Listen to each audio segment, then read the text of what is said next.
Hey all, Mike here. Just wanted to let you all know that we are on Patreon. Yes, that's right. The Creative Risk Podcast is on Patreon. Y'all got to get access to these wild perks that are on there, including discounts to apparel and one-on-one coaching with Joshua and myself, as well as exclusive content from our creative startup e-learning course, as well as weekly gays, we call them, weekly get at it's, which are short motivational episodes to get your week off to a great start, as well as bonus full-length episodes of the Creative Risk Podcast. It's an awesome community to be a part of with great content and perks, so come join us for as little as $5 a month. And regardless, be sure you follow us on social media and also like and subscribe to our YouTube or to wherever you're listening to on this podcast.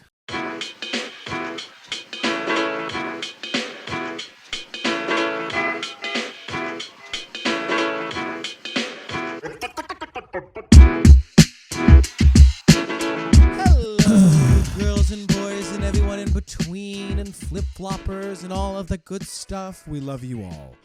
I don't mean that in a rude way. That sounds so bad. I don't mean that in a bad way.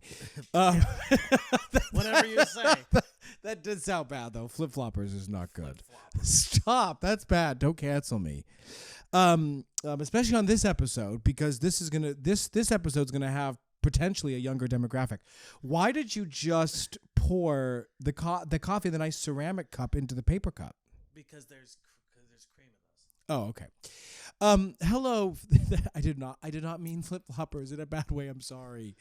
Welcome, friends, to Creative Risk. Where I hate Hillary Clinton. that got him back. Free Palestine. There you go. Now they're back. We got it back. They hate Hillary? Yeah, young people hate Hillary. Do they? Don't you? Get in the comments, young people. You hate Hillary. Really? They love Trump more than Hillary. Stop it. Shut up. No, Trump. No, this is... Look it up, girl. Girl, look it up. They don't love Trump more than Hillary. They hate them both the same. And just like me, they'd probably take Hillary over Trump. Look it up. I think Trump is doing better among younger people. Yeah, okay. No, I hear you. And this is, by the way, this is like our fourth conversation about Hillary versus Trump. Okay, to college students for Showcase listening to this, talk about the encampments. No, the encampments. Get off them before the police encampments. It's so bad. It's so bad. No. Okay, but I will just say it's so funny. Like no, this is the wrong episode to get too political on. But I'm dying at the students are barricading themselves inside classrooms, right? At Columbia, they went inside, and then they're like, "We can't believe you sent the police in." It's like, well, wait a second. It's one thing to have a campsite, outside. It's another thing to barricade yourself inside of the school. Of course, the police are going to come. If someone barricaded themselves inside my home or my place of business, I would call the police. Would you not? I could tell that you're listening to the old CNN. They're getting you. I think all the colleges should fucking burn to the ground. They're all hedge funds. They're all just basically glorified hedge funds now. So I think all the colleges I have no sympathy. I have no sympathy for whatever Columbia all University. I'm saying is that in terms of calling the police, I understand. Oh, I agree with that. But if someone barricades themselves in your place of business. Sure. Now, did I think it escalated? Of course. I mean, that seems inappropriate, and there were videos, on my good chicken noodle news that showed me the police officers throwing chairs violently. Well, the only thing I'll say is, look, the thing about we've never had this conversation. We won't have it now. I think, listen, if you believe in something, writing a letter to the congressman won't cut the cheese. That's why you should march on the Capitol and go to Nancy Pelosi's office. Writing the letter. Kick your feet up. Take your feet up. Listen. But listen, these places have fucking quadrillion-dollar endowments, and they're fucking funding defense organizations. It's like, who gives a honestly, let them fucking burn. Oh. I hope let them eat themselves at the inside out. These fucking institutions, fuck them. I love it because you're so anti-establishment. I'm really not. You're really not? What do you mean? I'm not. I wouldn't say if I was really anti-establishment, I would be doing. I'd self-immolate right here on the podcast. I know you're really obsessed with this guy. With the self-immolation, yeah, I'm into it. But wait, Just what like were you gonna Gandhi. say is funny? What? That I'm so anti-establishment allegedly, but Well, it's like hard to pinpoint like where you actually, because you're like, the schools should all burn down, but it's like, well, wait a second, because they're private schools. Meaning, that's true. I'm saying it because it's like, But they receive, isn't there some? But don't they also receive like government sure. funding in some respects? I'm sure. I mean, look, yeah, if somebody wants to choose to spend their money there, like that's their prerogative, and the school is not guilty of that. Sure, no, you're right, but like it's just interesting that these institutions are now just basically like they're just hedge funds. I hear you. Yeah. Well, as I think everything always circles back to late stage capitalism and how it's destroying all of us. Sure. Honestly, friends, welcome. Bring back the gulags. This is the second mention of gulags today. Welcome again. Did I say? What did I say? You told gulag? me tied up in a gulag or something like that. You said cut to me like handcuffed in a gulag. That's really what you said earlier. I said gulag to Carolina, Yes. and she was like, I was talking about the gulags, and she goes, "Yo, were you saying some racist shit?" She didn't know what gulag was. She thought it was like racist. She thought it was like a derogatory term. You're like, absolutely, but it's not about the gulags. Yeah, exactly. Yeah, that's just every other day. That's just every other conversation I have. Welcome to Breitbart News, where we talk about art, entrepreneurialism, and everything in between. Today we actually have a special manic episode of Creative Risk for you all. Yeah, because you're terrified about how it's gonna shape up here. I am. About the post edit. 'cause as So we're if this recording episode is this- god awful, just know that Josh was gonna be like, caning me like later. So if this episode sucks because he wanted to script it out, he wanted to get my AI. God. He wanted to interview Jesus. AI Jesus. instead of This is- people. This is literally the perspective. I'm like, let's get them a good, clear episode. You're like, fuck the bitches. Let's interview 9 homeless people just for like fun interstitial content. Then I'm gonna be peeing. There's gonna be a really long pause in the middle of the episode for like 4 minutes where like I'm just peeing. That and was an eating. accident. Anyway. Today we're talking about the senior showcase, specifically seniors graduating from colleges, all of whom who have shut off this episode because of our, none of them are here. no one's listening. No seniors are continuing on with this episode because they're just aghast at the things that we're saying. Have a sense of humor, folks. We're just kidding. We love everybody and everything. We want to please everyone. We have no opinions, except for senior showcases, actor showcases, and. Well, I don't even have an opinion about that, please. Exactly. I have no opinion about the it. important things in life. This actor showcases. Let's not Yeah, have an opinion. Let's not waste our time talking about Israel and Palestine. Let's get down into brass tacks. The senior showcase for acting schools. Okay, but no bullshit. What's funny is I will actually say that I think that sometimes people think this is life or death. So ironically, No, it is. Yeah. our poor little sensitive artistic souls coming to the end of our training, which we killed ourselves to get through, now we're getting pushed into the real world. But It was let's my actually- D-Day. It was my storming the beach of Normandy. when you Senior was your showcase. It was my storming the beach of Normandy. It was meant a lot to me. Normandy. Do you know what that's from? Normandy. Do you know that song? No. Once Upon a Mattress. I don't know any song that starts with I don't know any song like that. So, okay, what is a showcase? What is a showcase? Well, specifically, what is an This is actor's Creative senior Risk, where we talk showcase? about arts, entrepreneurialism, and everything in between, by the way. That's right. That's right. That's right. What did I say? I said Breitbart News. Your news Yes. channel. Oh, yes. My favorite. So the actor senior showcase, just to be clear, for you lay folks out there, for you lay For all the folks. lay folks who listen to this. Yeah, exactly. Tuning into Creative Yeah, Risk. exactly. Yeah, I'm sure who don't know what it is. It's Angelo. Angelo's the only person who's like, No, he doesn't listen. Mike, what's the showcase again?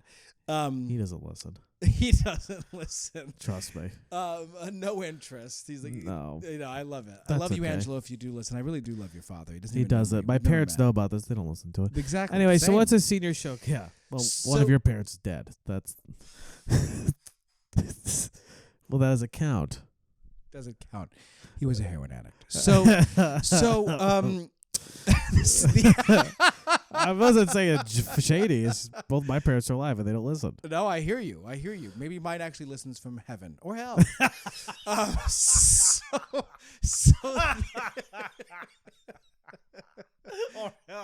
Oh God! Coffee, chicken bone. So the actors senior showcase. So when we're most schools nowadays, not even just conservatories, just schools, actor programs. When they get to the end of their 4 years.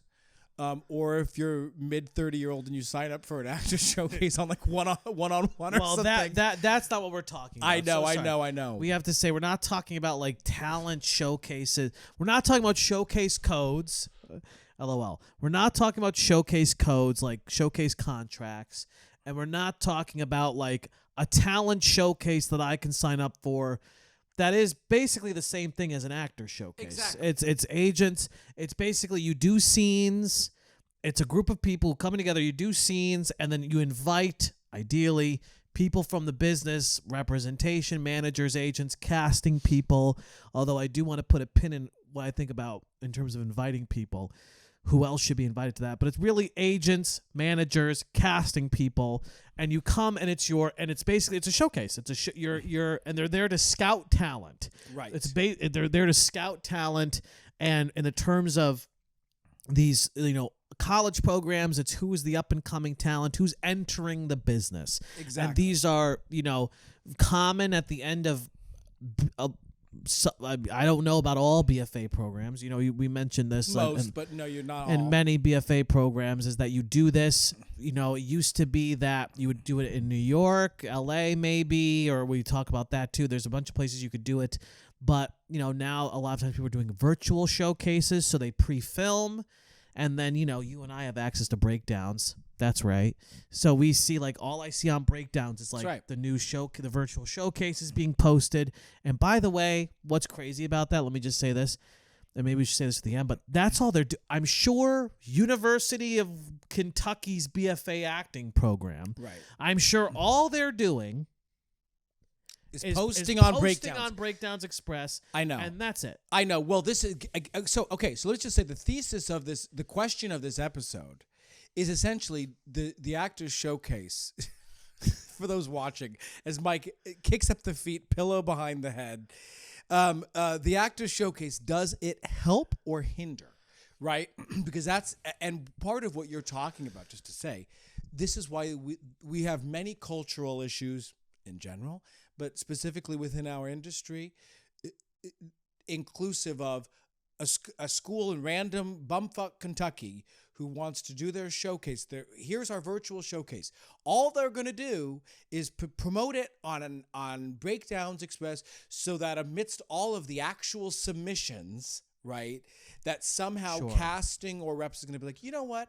Let me go to this random place without any lead or connection or prompt from someone personally. Well, this is a conversation for later, but yes. Fair. Yes, it's basically and most of the time, why do people do this? They do this in the hopes of getting signed by an agent or a manager or getting a general meeting with the casting, or if that casting person happens to be casting something and they go, oh, wow, that person could be great. They call them in, whatever. So that's the point. I'm sure everybody knows the showcases.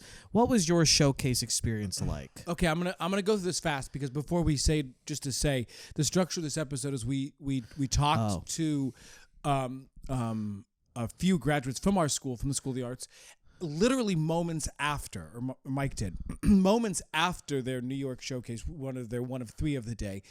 After the second one, Labat had a convo with four of them about what that experience was, just in the moment showcase. Then we're going to talk to the great Robin Parrish, who also went to the School of the Arts but graduated in 1998. And so what her as a working was. Actor, and I just want to say, even talking to her, we'll talk about it later. We keep saying that, but we'll talk about it later. But I was fascinated by her perspective. Anyway, you're gonna hear from her, and then we talk to the kids again after they completed 4 showcases in Chicago, Atlanta, New York, and Los Angeles about what that experience was for them. Okay, so our experiences of showcase. I'm going to try to go That's fast. where we'll start. Yeah, yes. I'm going to try to go fast through this, just to say. because I'm going to put my thought up front. I can't help it. I really do believe actor showcases are more detrimental in a lot of ways than helpful. And here's why. When I went to school, at least, you spent an entire semester getting ready and bringing in the scenes. Oh, what do the clothes look like? And you're going to sing the song. And so just an obsession with it. And by the way, not only in that final semester, our 4 years, we're watching other classes go through this. And we even see their showcase before they go out into the world. This is the big send-off, right? Right. Where they're going to be That was quite the introduced experience. to the industry. But for people who don't know, by the way, Joshua and I went to North Carolina School of the Arts at different times, and everybody we talked to for this episode went to North Carolina School of the Arts. Okay. Exactly. So I will just say, without going into the whole thing, an outside director came in. It might have been John Langs who just took over as the dean, I think directed mine, and Ashley Gates. Yeah, John Langs and Ashley Gates. And then Gerald came in at the end to sort of sign off. It was a bit of a long, arduous process. I will say Brian Suto and I wrote one of our scenes that we ended up doing. Oh, that's cool. It was a bit of a sketch about stranger danger where I was playing, like, you couldn't do it now, but I was playing like a little girl who was being approached by a stranger who wanted to molest her. But it was like based off of these actors who were like trying to put on a stranger danger assembly for future kids. Oh, that's smart, yeah. So it was a weird and it ended in an AIDS joke. I'll never forget that. You couldn't do an AIDS joke now either. You'd be canceled on the spot. Cancel him. Shoot him. Anyway, so we did a scene that we wrote. I also, and then I did another. That was my comedy, and then I did a straight scene. I also sang. What was in your? mine. So you did 2 scenes and a song. 2 scenes and a They song. let you do that. And I was the piano player for my entire showcase. Oh, so smart! Wow. I played for everybody who sang. I was the piano player. Oh wow! Now, the reason why that was a great show. That was your showcase. That's a pretty good Fuck the other showcase, class. That was all you. You fucking 2 scenes, a That song, one that and I you wrote, played, and you played the piano. Right. That's fucking right. hilarious. So we went to New York, of course, and we went to LA. And I will say, New York in particular and LA, we both, like, after the showcases, we gathered around to, like, look at who got what. What were the responses? You talk about this in the later. I in do, the and I'm episode, saying yeah, this but, because yeah, that was hard. That's not fun. terrible. Because when you get the whole build up to what the showcase is, and then I had a few responses, but of course, as you could imagine, there were people who got none. Zippo. Now, I will also say Richard Fisher, who was your agent, Yes. was really courting me before we even got to showcase. So I say that because I was already had that lined up. So I didn't really care as much because I was interested in A3 at the time. Shocker or spoiler alert, I did not actually sign with anybody because I moved to DC to start a theater company. So, but was that because of, like, did you have the option to, and then you went to DC, or did those things fall through, or? Good. That's a really good question. I know that A3 opted to not sign me, and that's Sure. a conversation for another time because there's a specific reason why that happened in my follow-up meeting. But Spoiler, yeah. but I didn't really I didn't have as much interest in going to a major hub because, and I always say this, I didn't feel like I was going to be cast. I just did not see it. I didn't look like anybody else. It was a different time. I just did not see it. I was sort of hell-bent on going to create my own work. And it's, again, a more complicated story, but we ended up going to DC to start my theater, which I'm really grateful I did. So I Showcase for me was just sort of like, okay, that I did that. Nothing really came of it. Nothing really came of it. And nor did it have any lasting impact on your career. Except to see other people in my class slowly fall out of the business by way of a lack of response and very to little no support from the school other than saying, here's your showcase, have fun. Right. That's what I will say the lasting impact Right. it made on me, because that's why we're even Bothered doing an you. episode on this today in some regards, because Yeah. it's, period. What about you? I remember, well, first off, I remember weight. That's what I really remember, is the weight Your being a weight? big Oh, thing. Losing weight. Really? I remember, oh yeah. I remember I was lean as shit. I remember I was really, the scenes I did were. And you kept it off.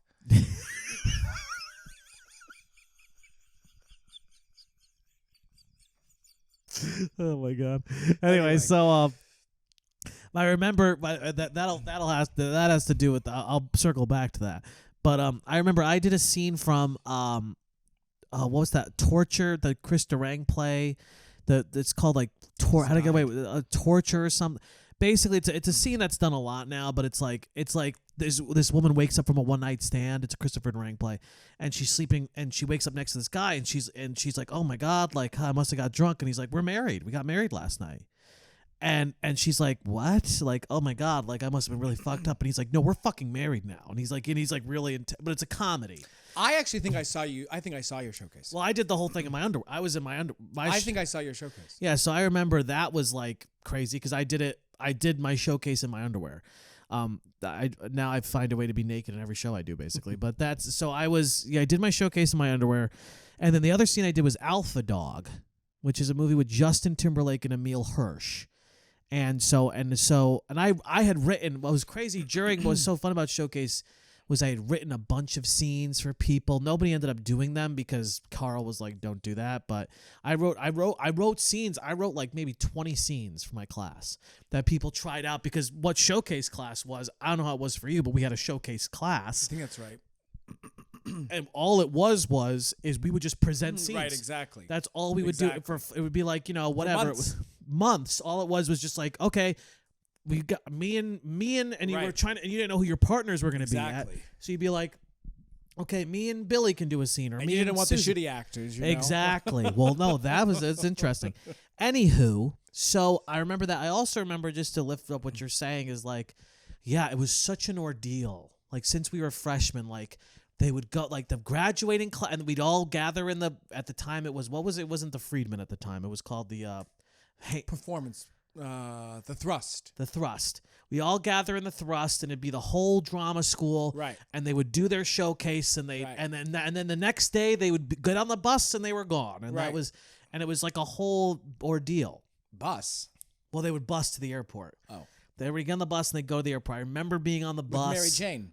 Yes. Mm-hmm. I remember being on the I remember getting up, meeting by very exciting. Oh, it's so thrilling. I remember meeting at Performance Space like early in the morning because we all went to catch the flight. Yep. And we stayed at a hotel like, in Flatiron. And by the way, you're doing things to fundraise throughout the year. There were some very generous donors, but we did like concerts and things like that to like help with the fundraising. Whatever. So I did mine. We did New York first, then LA. I remember what was interesting was we did New York, and I probably had like the third best response in the class. The two people who had the best response, I think, were Gus Halper and Elizabeth Lale. And then I had I had some big meetings. Whose careers have gone nowhere. LOL. So I had I remember and what they did was we did it at Signature Theater in New York. And so we were in the lobby of the Signature. So what happened was we did it that night. So we did the showcase, and I think we may have done it twice, but I think we did it one, I don't remember. But it was packed. We did it, and then Which theater? Because I'm trying to remember if we did it where we did. I don't remember. Signature, we did it. So at Signature, we did it at the theater that's if you walk up the lobby and there's the theater down there. Uh-huh. We did it at the theater right there. Okay. Yes.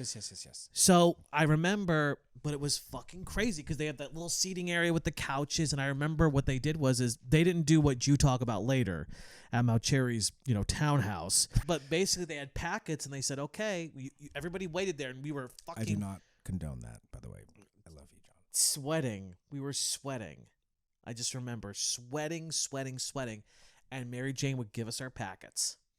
So they organized everything by themselves because what they're doing is they're sitting there. Everybody comes to the showcase. I got it when I went to the showcase this year. You get a packet with everybody's names and then little check boxes, and then you write down who you are, who I am watching it, and call in. Request material. So you had an option to either schedule a meeting. You would either check schedule a meeting, or you would check send materials, or you wouldn't check anything at all. Exactly. So then what you would get, then at the end of the showcase, what would happen is that you would get the packets with all your responses. Right. I remember I did very well. I think I had a bunch of call-ins, and then I had I had probably 6 agent meetings. with really good offices. And I remember the first thing I did was I left my class and I went to Venero's, which is the pasticceria. It's a pastry shop in the East Village. Okay. And I just ate Why? cannolis because that was because I'd been starving myself for like months. So that I fucking went to and I alone. That was a sad moment. And I got this good response. I was like, okay, great. And I went to everybody else went out, and I just went to a pastry shop and I just ate so much cake. Every other Tuesday for him. Yeah, and now that's every day since.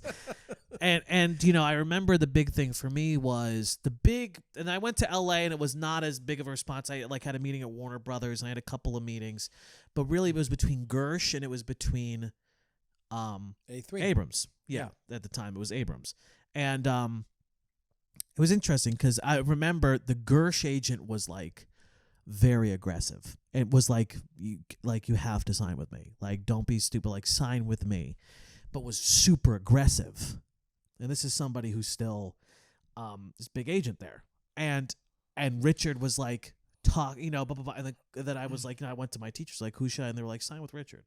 And I signed with Richard. But I remember that was a whole thing. Like, am I going to sign with Gersh or am I going to sign with Abrams? And here I am today. Well, LA for us, by the way, for what it's worth, it was pretty new. Still, it was only the second year that the School of the Arts was doing an LA show. Because I say it because while it was well attended, the only thing I remember from LA was Missy Pyle, who went to our school, came. And I just love Missy Pyle. So I got her number, and I remember that was very exciting for me. All I cared about was Missy Pyle was there. We did it. I remember what was fun about LA is there's that housing. It's like famous housing in Studio City. By like Warner Brothers, it's like it's like an apartment complex. Yeah, vaguely. And they had like apparently it's like tons of, but it's a very famous place. But it's like not condos, it's like apartments. Yeah, and that's where we stayed. I remember that, and I just remember that was my first time ever in LA. And I just remember, like, we chill in the jacuzzi. Like we didn't get a ton of response in L.A. Nobody in our class. And I just remember we just fucking, like, we did it. And we just fucking chilled in L.A. and, like, chilled in the jacuzzi. And, like, we just fucked around. And it was like, but I remember, and the last thing I'll say, and then we'll move on, is just how devastating it was for some people when they got their sheets. Right. Well, exactly. It was and I just want to say, part of that is that, and what I think makes this so challenging, is that after you complete 4 years of this intense training, wherever you go, and this is your introduction to the industry where people are going to see you, and what are we all expecting? We're going to sign with a Gersh, with an A3, whatever, and we're going to I'd be auditioning right away 15 days later, and we'll probably book within the first. That's what we're expecting. But the truth of the matter is, and I don't know, it's funny, we'll talk later retrospectively. But I don't remember them really cushioning it as, I don't remember either. Listen, if you don't get responses, no worries. Here's what you do. Yes, we'll talk about that. The last thing I want to say before we move on is the other thing that they don't tell you is kind of per your point, is that sometimes your classes, because where we went to school, we had guests come, agents, right. Right. So some people were already basically signed before showcase. Exactly. Still to this day. That still happens. So like, that is another thing, is some people are going into showcase already having basically fucking agents. That agent is already setting up meetings for them when they get to the city, generals 100%. With casting. Anyway, okay. So now we're gonna move to right after showcase with the current drama class of UNCSA 2024, and we're gonna kind of get their initial thoughts and reactions. Hi, I'm Nina Grace Quintanilla, and I use she/her pronouns. I'm Kiara Mazariegos, and I use she/her pronouns. I'm Christian Ahmad Brown, and I use he/him pronouns. I'm Hunter McCoy, and I use they/he pronouns. And I'm Mike Labadia. I use he/him pronouns. If you're watching the podcast, you know who I am. So, okay. So, first off, how do you guys feel? So, you have 3 showcases in New York. You did one at what time? 1, and now you're doing one we just did a 4 o'clock, and now we're doing a. So, how do you feel? Like, and genuine, no bullshit, transparent, how do you feel? I'll go. I feel I'm feeling relieved in a sort of way where it's like you're doing the work, you're going up there, you're doing it, you're just leaving it in the space. I think for me, like the worry or like the what's gonna happen is probably gonna happen tomorrow, where I wake up and I'm like, where's the emails? Where's the emails? What's going on? Did it go well? Did it not go well? Like what? It's hard to gauge. I think like the only person you have is like your scene partner to go to and be like, what'd you think of it? And they're like, oh, I feel good and we feel good. All right, that's all we can do. Well, it's interesting because I think this morning was a lot of adapting to the space, because we are, as was explained to you during the showcase, and we can explain to the podcast. We are performing at Playwright Horizons, and they are currently doing a production of Teeth. And so they've graciously let us use their space, but there's a whole set on stage, and we didn't know what it was going to look like. But it's a cramped backstage and walls covering every exit, and a carpeted floor. And so we were all figuring out we've been blocking this with 3 potential exits through the VOMs, and now it's you can kind of scooch through the audience. Not being able to use the door that's the actual door in the set is weird as well. It's very confusing. It's very confusing. Yeah, no, for me it was a lot about adapting into the space in the very beginning, and then at least for me, once I've adapted into it, it was kind of like a thing of okay, I know where I'm entering, I know where I'm exiting now. So it's really you just leave it there.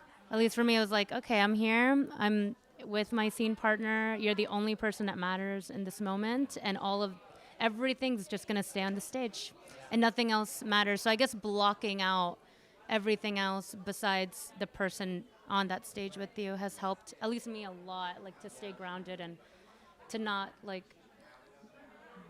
feel all that pressure and not even honestly and not even think about it, because we're moving so quick too, so sometimes you don't even have time to think about what just happened. So yeah. How did you guys prepare for this? So can you talk about the prep process for where did you find scenes? Who directed this? What was the prep process for this whole thing? I think we had a silly, Hunter and I had a silly experience because our scene, we were looking for a long time before Atlanta, Chicago, and then we switched scenes before New York, LA. So the scene that we did today, is different than what we started doing Showcase with. Why did you make that choice? I think the fit wasn't quite right. Yeah. It was one of those things where it felt I think the fun of Showcase is that ideally the piece feels very in the pocket, and then the game is that because of where and how you're doing it, the day is kind of everything but all of the work that you've already done. Right. And I think with our scene before, I felt at least for me, I wasn't able to just do that.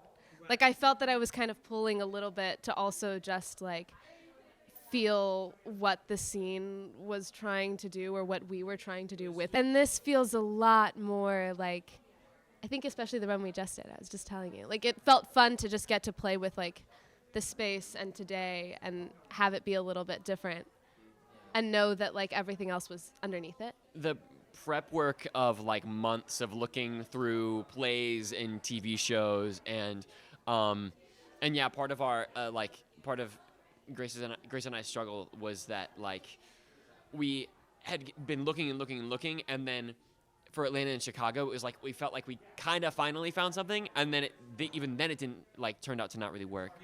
But part of that, I think, is that Showcase in a way is just another audition, and so if when it comes to an audition prep, even if you get just a couple weeks to prep, that is more work time than you'll ever get with sides. And so if you treat it as an audition and I'm gonna go into the room and show them the work that I've done on this, and just play with the space, that's all it essentially is, and you can have so much more fun and have so much less pressure on it.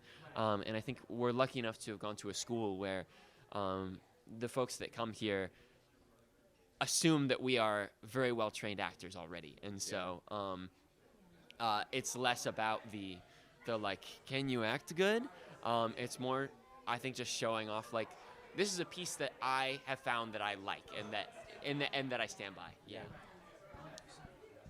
For me, it was kind of like easy hard, if that makes sense. Like I mostly looked through like TV shows, and I started with like actors that I've watched, and I was like, oh, that's me. Like, like that's the kind of work that I want to do. And so like I was looking at like Brett Gray, like his work on My Block, and I was like, oh, that's kind of like the pocket that I like live in, and I could do. The one struggle that I did have was like as a black gay male, I was like, do I want to present myself as like a black gay male and didn't get like stereotyped to like, oh, black gay men are just only funny. Like, oh, I'm only doing like the funny work, and like, where's the balance in between? So like when I chose my first piece, I was like, where I say like, oh, I'm gay. It's like, okay, that one's like kind of in your face. So the next one I did, I was like, I want to be far from that. And then when, like, cause we get one comedic and one serious if we decide, or we can do two comedic. With my serious, I was like, I don't want to do anything like super serious, cause I'm like, if I see myself in like a serious role, I see like serial comedic, where it's like, it's kind of like, it's funny, but it's serious at the same time. And so that's how I was able to find my second scene as well, where it's like a little hint of like, it's more joy and more like just really connected to a partner rather than like, oh, you took my girlfriend, you backstabber, like, oh, that kind of work. For me, my process, it was kind of weird. My dramatic piece, I'm actually using that one for virtual, but my scene partner actually was like, oh, like, this works, like, this is a great scene to do live, like, why can't you just do it live? And I was like, I mean, I don't, because in the play, it's two Latinas, but it didn't say that they needed to be, but so she like did the research to make sure that like it didn't need to be two Latinas, so she completely rewrote the scene, and it just worked. So it just worked for live, and for my comedic scene, it actually found me, because I was actually looking for a scene with someone else, and I had Crazy Ex-Girlfriend on the background while I was just doing like chores around the house, so I could just like listen to see if like I can like look up to like and wonder what is happening. So while I was like doing chores, I was just listening to the scene, and I'm like, wait, I just had this conversation with someone like 2-3 days ago. Why is this like resonating? And like that's when I brought it in, and it was immediately like approved. So a lot of it kind of found me. I mean, one thing that was really interesting about watching you guys was that when I was doing Showcase, it was way more theater scenes. This was a lot of TV, which I think is, I don't know if that's, I'm just putting a pin in that. It's just interesting because I graduated in 2014, and so that's crazy. That's just like no TV. And mainly it was a lot of, not mainly, but it was a lot of TV, which I thought was interesting. And also what I'm gathering from you guys, which is interesting, is, and I don't know if it's the training or whatever, but you guys, like, the way you speak about your scenes, like, this is in my pocket, you have a self-awareness. When I was at the school, it wasn't like that. It wasn't like you just kind of like, oh, I don't know, I'm drawn to this scene, but like you guys have a knowledge of who you are, it seems, and your identities and what you bring to the table very clearly, or at least it appears that way. And that's a big change from when I went there. It's just very interesting, How are you guys feeling about the future? What do you guys expect is going to happen, and how are you feeling about the future? If you can share what you're feeling. Yeah, excited. Nerve-sided. Nerve-sided, to quote one of our cohort members. Yeah, I don't know. I think the day is so, like, the day of Showcase is a lot, is like to go from like, oh, how do we work with this space, to like, okay, of course, is its own thing. But I think for coming to the end of this year, excited, feeling really fortunate to be at UNCSA doing this, and with the program and like the kind of thought leadership that we have now in terms of like my special topics is producing. And so getting to graduate with the confidence of like, I don't know how this is going to go, but I know what next two things I can do to like make work happen for me. And like what that path looks like, kind of regardless of what everything else looks like around it.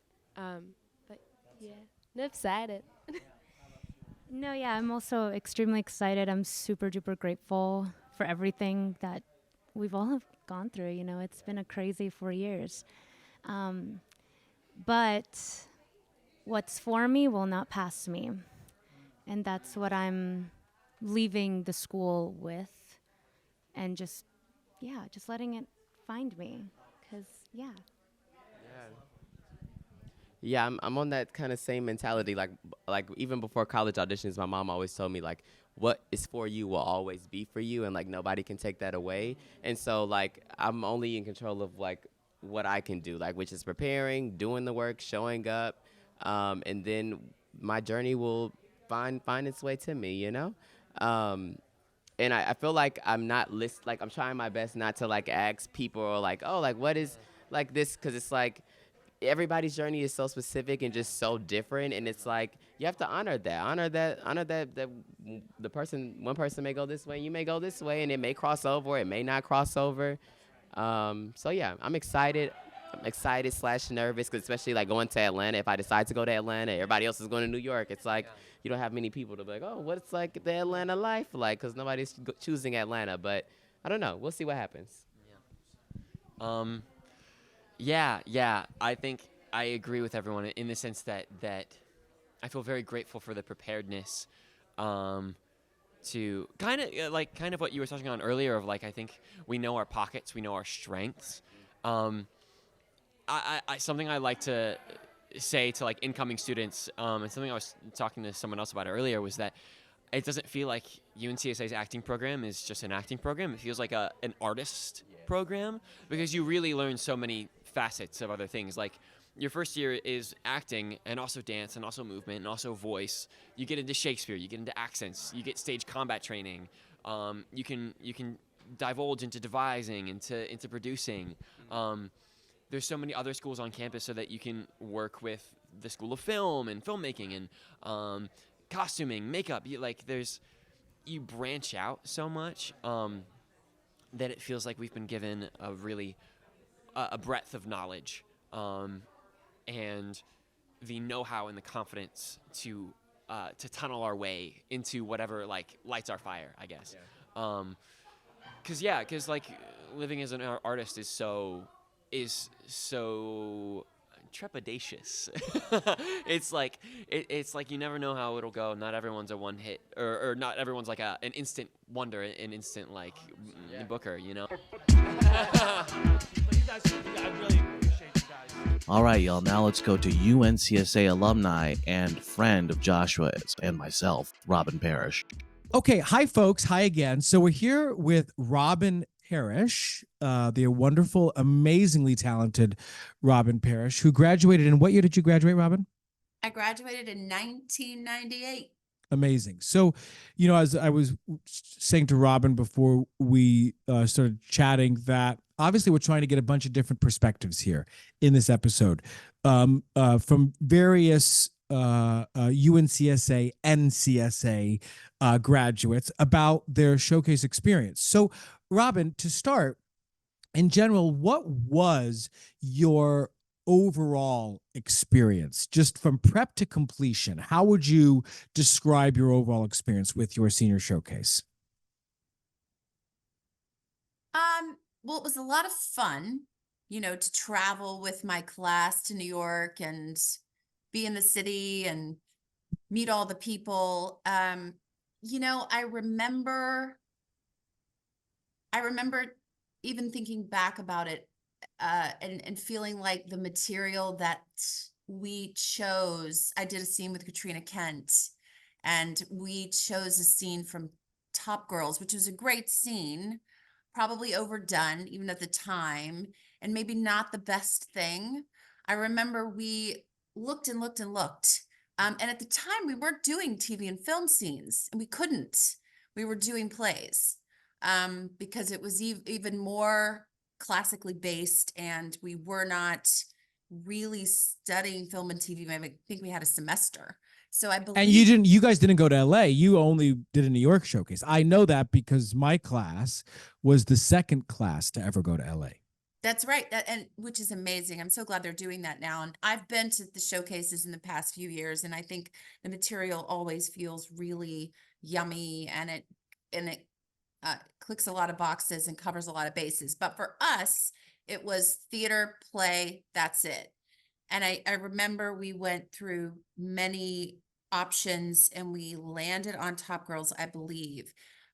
It was an okay scene. We did it well. I don't think that I wore something that was particular. I was very well showcased. I will say that. I had a great scene. Jerry Friedman was my mentor and my dean at the time, and Same. I got to do.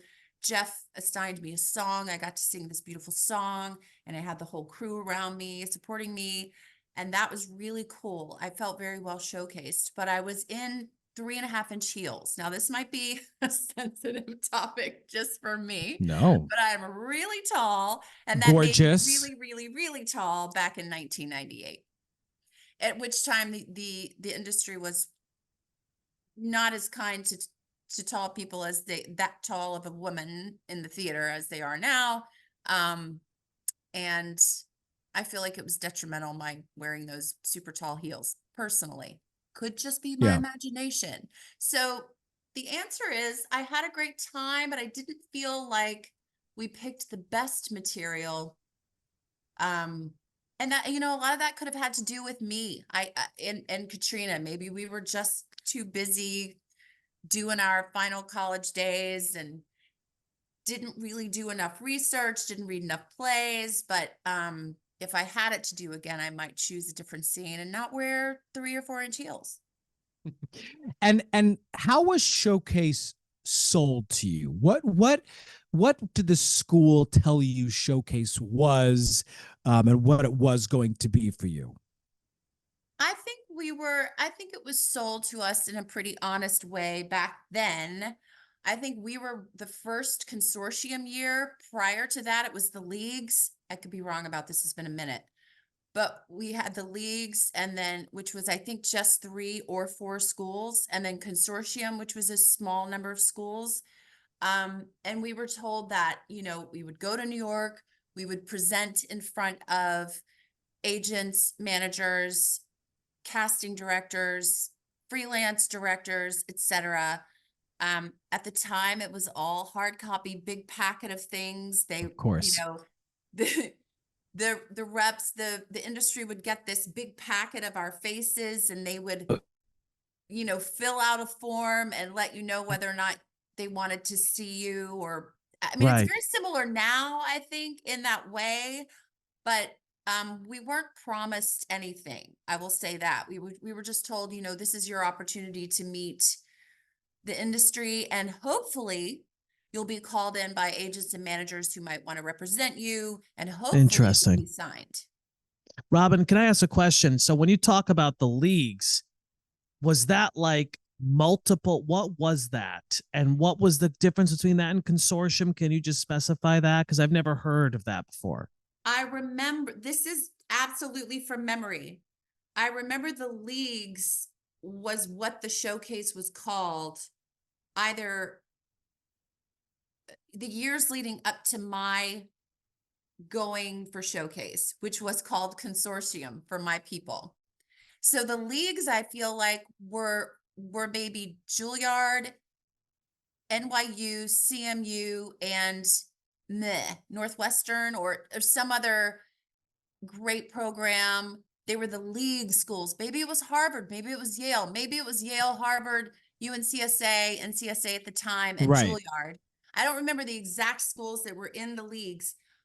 And I imagine those schools collaborated to form that event. And then it became consortium, and I think some schools were added.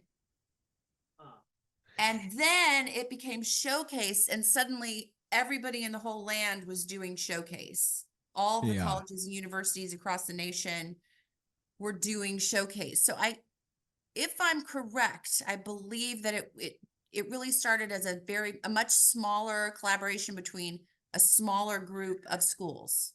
It's interesting when I go to when we were at SEMO, and I remember they do have a showcase, but it's funny because I remember like one person I think attended last year. I say it because it's when you don't have a showcase now, like it really is a ding against a school because it's assumed that you're going to put your best foot forward. But also, just like the rest of this business, it's become so saturated that even, showcases competitive, to get people to come to. What was your response when you first had your consortium from reps? I I was maybe I had a a 6 to 8 managers and agents who were interested in That's good. meeting with me. They were mid-size, mostly boutique agencies. I ultimately signed with an agency called Waters and Nicolosi, which doesn't exist anymore, although Nick Teresa Wolf from that has broken out of that, and Yep. Nicolosi's in another, I don't know, but it was Waters and Nicolosi at the time. That's who I signed with. And I believe they were kind of a mid-range, but a very solid agency. So I did okay. I did okay. I mean, some people, but that's the question. Like I think I did pretty well. Um, uh, some people have had incredible, I mean, you just don't know. I mean, there are people, I shall not name names, but who've gone to showcase and have, immediately walked right into a production or a TV show because the casting director just happened to be there and they happen to be shopping for that talent, so it's very subjective. You were verging on saying something which was like, well, it depends on what you say is successful. You were like, yeah, I got an agent. I got, I saw, I was with an agency, but you're like, it's funny because you're like, I don't know how much of it. What I'm hearing you say, low key, maybe I'm reading into is like, I don't know how much of a difference that made on the whole. So yes, it was successful for me in the sense that I got an agent, but it kind of, where I do agree, and maybe I'm putting words in your mouth, but it's like, really, we think of success of showcase like it is getting an agent, getting signed, or and really the ideal situation is you just kind of that's your break right there. You blow up, something happens and you blow up right there and then. But am I putting words in your mouth and saying like, yeah, I signed with this agency? How relevant was that for you on the whole? And how much does that affect, you think, your trajectory up to this point? I mean, for me, I think it was successful. I think for some people, they weren't happy. They signed with a manager and they felt like they didn't do well enough, or they should have been with a bigger agency or bigger management company, or they should have gotten picked up for a pilot right then and there, back then. Mm. For me, it would, I only ultimately stayed with that agency for a year. They were fantastic. I didn't book. I was seen for many, many, many fantastic projects. So I got a wonderful immediate education upon landing in the city. Right. It was hard. And so I learned a lot. So in that way, it was successful for me. And once I ultimately moved on from that agency, I was able to book. So it wasn't really, maybe not the best fit for me. But I also really didn't know, what I was doing, which then becomes a conversation about business class. Of course. But yeah, but I think it depends on the individual. I do, because I feel like, there were a lot of people in my class who signed with management that they were like, this isn't great. And then they went on to do, to have these incredible careers. So I guess it really just depends on the individual. So with that in mind, and with what you're saying about how you even learned from it, but how that didn't necessarily, that first agent didn't necessarily make or break, how would you have prepared differently towards the end of your senior year, if at all, when Well, you were it's such leaving a school? different time now, because we have to remember that back then we were not allowed to go out and do shows in the summertime. Mm. We were not allowed to do internships in the city. I mean, I've got, UNCSA students, sorry, reaching out to me about internships, which is amazing. This is amazing that these are the things that they're doing now. But back then it was just a different time. They wanted us to focus on the work and they did not want us, but now it's so competitive that people are starting so much younger and they're doing all these programs when they're teenagers and when they're Yeah. kids. And, it's just all these pre-college things and these preps. To say, what would I do if I could go back and do it again? I feel like if I could go back and do it again with the options we had back then, the opportunities we'd had back then, I would probably try and make more contacts with alum in the city and have meetings with them, pick their brain about how the business worked. Go to more open calls, maybe, keep a log of my auditions. I certainly didn't do that my first year. Make meet more casting directors. I mean, there's so many things, but I didn't really know to do those things. Exactly. But just to say, like, yeah, there were so many things you could have been doing. But then this is, again, I mean, I do have a point of view, but just to say that you were like, here's Showcase, here's the beginning of your career. And it sounds like that you were not overly promised, like this is going to be everything for you. But it also sounds like that's what you were equipped with. Right. Meaning, yeah, I think please. Showcase is a wonderful opportunity. I think strategically, there's probably, even now, we might want to look at the model because, I mean, you're going in and kind of randomly being seen by, I mean, a lot of great people show up for NCSA Showcase, but like you say, not necessarily every school gets that.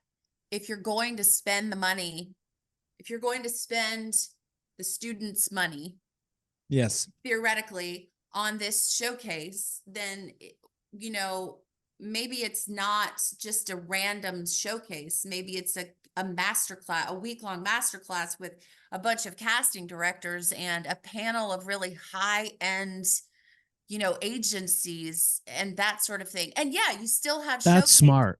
but we're not That's putting really as much smart. emphasis on the randomness of what happens there. Well, that is a really interesting, especially for these smaller schools who they're not going to have people coming. And by the way, it makes me think as well as that idea of like combining showcases with a bunch of schools. That probably makes sense for probably most programs. But I love the idea, and I'll even take it a step further. Master classes, self-producing. Do they take a show there? I mean, do they produce one of their shows that they did at school there? Even something like that might even make more sense Ooh, I love that than too. doing this. Yeah. Well, no, that's all. So ultimately, Robin, finally, when it all comes down to it, do you feel like Showcase really mattered in your career, or was it an experience, an event that capped off, all of your training, and then it was through, because you're what I call a lifer. Robin's an artist for life. She's amazing and does all kinds of amazing things. Mike and I both got to see her do Heck It and Sleep No More not too long ago. Do you feel like it played an important role, or was a moment in time, a few weeks, if not up to a year, in terms of your experience with that first agent, that then you, just being you, were able to build off of naturally? I think it's an important celebration of the work of, I think it's an important celebration of the work and it should happen. Um, and I do think that it, kicked off my career in the city, probably in more ways than I know, because I didn't really I just didn't really grasp. And I don't know if that was me or we weren't informed enough about exactly what was happening, but again, we just didn't really know the industry in the same way back then. It wasn't as at much at our fingertips. But I think ultimately it was important to have a culminating event in New York or whatever big city you want to be at to celebrate and sort of, it's almost like a debutante ball. It's like, here you are released to the, which I think is lovely. But I do think I do think we were missing the business side of it back then. And I still think it applies in a lot of ways that they're missing some of that. And I think looking at the model is probably would be a really good idea. And also if I look at it, the big picture and the rest of my classmates, I know that a lot of them really did well in terms of sort of being, but it's all, I mean, back then too, we were meeting people in restaurants and, Jerry was taking us places and introducing us to people and we were bringing Joe Mantello and, down to school. I mean, there were different ways of connecting back then. But I do think it was important, and I think it's important. It's an important tradition. Yes, heard. No, those are all fair points. I actually never really thought about showcases much that way. Thank you. You're amazing, Robin.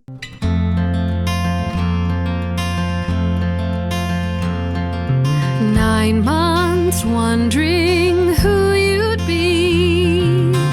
Well, friends, Turns out I that always knew. is truly one of my favorite voices, the one that we just heard. The wonderful Jessica Fontana recently released her first album, Everyday Special. The album bridges the worlds of theater and pop and also includes an original song, part of which that you just heard, penned by Jessica with her husband Santino Fontana and Frank Galgano and Matt Castle, both of whom are also wonderful artists. The track inspired the album's title, of course. I've listened several times, no BS, to the whole album, and so should you. It's available on Spotify, Apple Music, Amazon, and of course the rest of the regulars. So go download Everyday Special by Jessica Fontana today. It'll make every day a little more special. But it's great. Guess what? Your boys are doing their first play together. It's crazy, right? We'll see how this goes. Anywho, Labat and myself will be appearing in Centennial Casting at Penguin Rep Theater in Stony Point, New York from June 14th through July 7th. Love, laughter, and mistaken identity take the stage when Vincent DiDonato and his co-workers discover a pile of headshots sent in by actors who have mistaken their metal casting shop for a theatrical casting agency.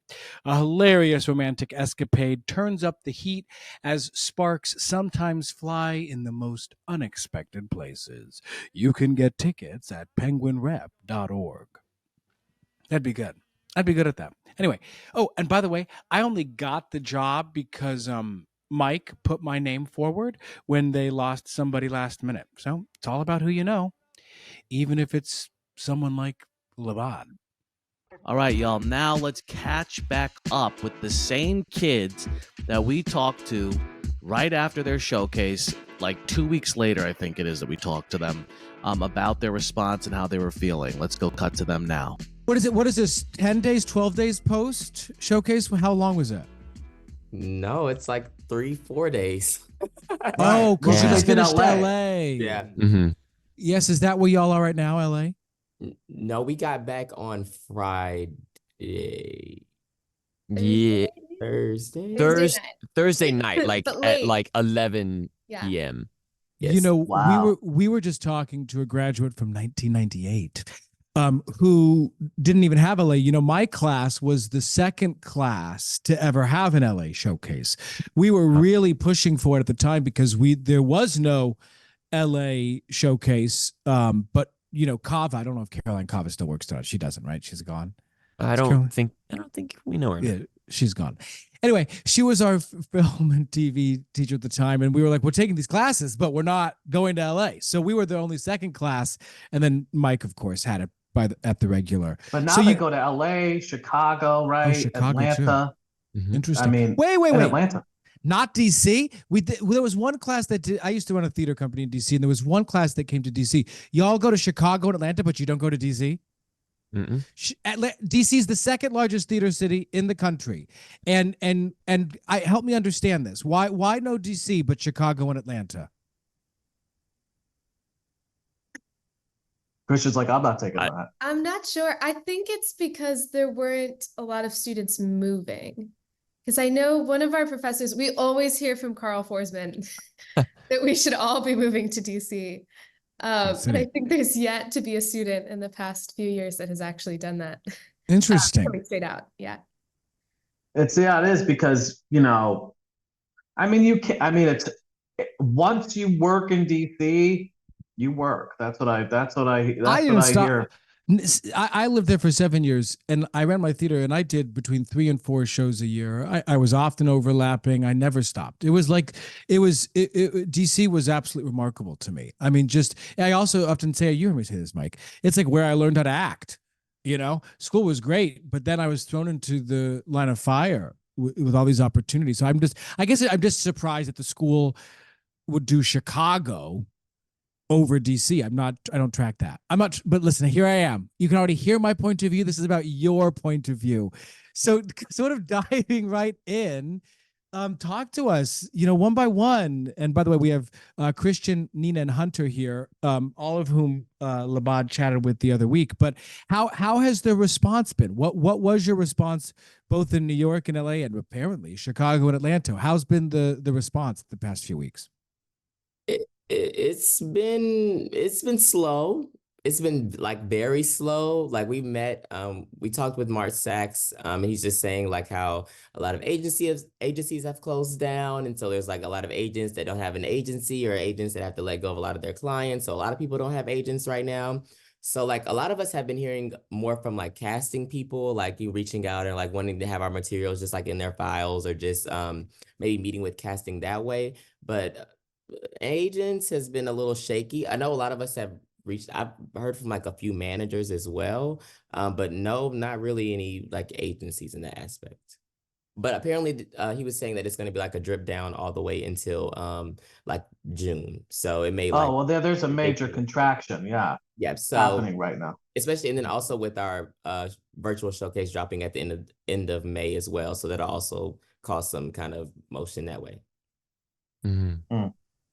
Yeah, which a meeting I had with a manager, she was saying that because our virtual showcase is releasing so late, and I think especially so much further after our live, because our live was one of the first showcases that went up in like the showcase kind of circuit. But our virtual is releasing at the 23rd of May, which is like after basically every other university.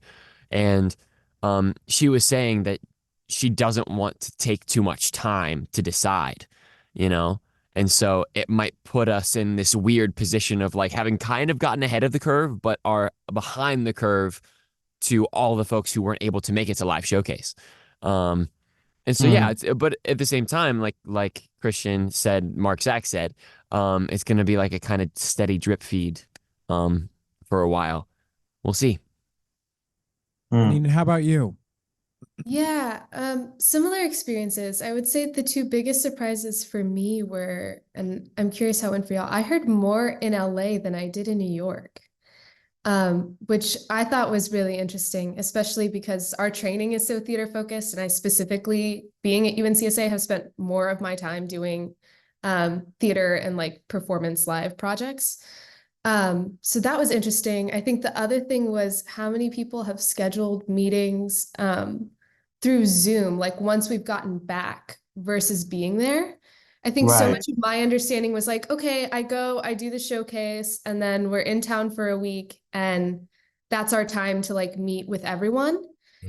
And I had the odd experience of like in both cities, my time in the city being very like, we did showcase and then I didn't have meetings during the day. But now I have a few folks that have asked to do Zoom meetings like in this week, kind of post either a week or two out from when we actually did the Yeah. showcase. Interesting. Well, that's fascinating. I just have to, what's so interesting about that is, of course, that's how it would go. But I wouldn't even consider that. That of course it's like, and it makes it because yeah, if somebody's gonna meet, if somebody has the option, people are signing with agents that they've never even met in person.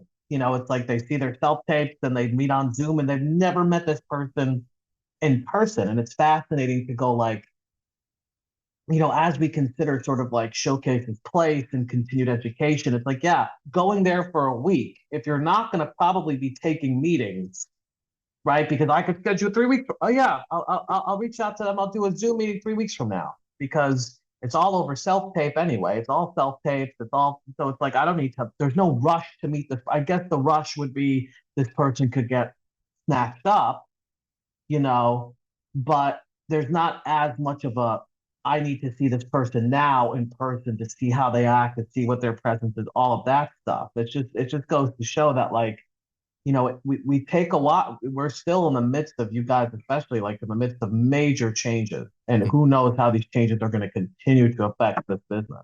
You know, Mike, I yeah. think we had talked about this actually, you and I, but just to say that of course, the shutting down of A3 and KMR, I mean, on both coasts, then that's no bullshit because, of course, all those artists, of which there were thousands, are going to between both of those offices in particular, are going to be, you know, seeking out new reps, and because of how close to this happened in Showcase, even though everyone loves a spring chicken, everyone loves the young talent. So I'm sure that people are still hungry. You have all these actors who were working a ton, who all of a sudden are needing to find new homes. So I bet you that is having some effect on how many open slots there are at other offices, that are comparable, the Paradigms, the Innovatives, etc., that are going to be looking for the same clientele. And just to be clear, you guys have completed New York, LA, Chicago, and Atlanta, all of them. Yes. Yeah. Out of curiosity, because again, when Mike and I were there, we only did New York and LA. Did you find that the different cities have responded to different things? Well, the showing for all of these showcases has been like really light in that sense. Like Atlanta, there was like rarely anyone there. For Chicago, there was like a couple more people there, but not really like a ton of people there. So honestly, it's really all been about kind of very similar in slow S, like not a lot of like drawing to the material, if that makes sense. But surprisingly, like normally they say like LA has like the least amount of people and it's like really small. Surprisingly, LA had like a great showing. Like it was a lot of people there for our LA showcase.